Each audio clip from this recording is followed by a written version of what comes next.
तो राम राम भाइयों बहनों, तो आप लोगों को फिर से स्वागत है मेरी एक और ब्लॉग में। और आज तो मॉर्निंग नहीं है, अभी 2-3 बज चुका है। तो अभी मैं ब्लॉग स्टार्ट किया हूँ क्योंकि कल रात को होना था। हमारे समुद्र और आदित्य भाई पीछे पीछे आ रहे हैं, तो कुछ चलते हैं घर पे। तो अभी हम लोग सब लोग निकल के आ चुके थोड़ा सी आगे साइड। ये देखिए यहाँ से थोड़ा व्यू, क्या ही बता अभी हमारा सागर भाई वो बतख नहा रहा है। हमारा रित्ते भाई बाल बांध के रखा है, मैं भी बांध के रखा हूँ, यही बन गया भाई सारा। अभी यहीं पर ही बैठते थोड़े गेम वेम खेलेंगे फिर निकलेंगे यहाँ से। तो अभी रुका हुआ था यहीं पर ही, तो यहीं पर ही अभी वीडियो अपलोड करूँगा सीधा पर। तो जाऊँगा रात मैं वीडियो अपलोड करूँगा। हाय बे आना तो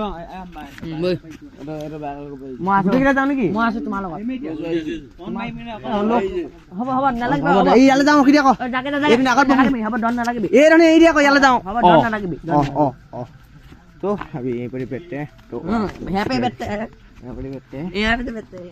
तो वाज का ब्लॉग यहीं पर खत्म करते हैं। तो सबको बाय बाय बोलो, बाय बाय और गुड नाइट।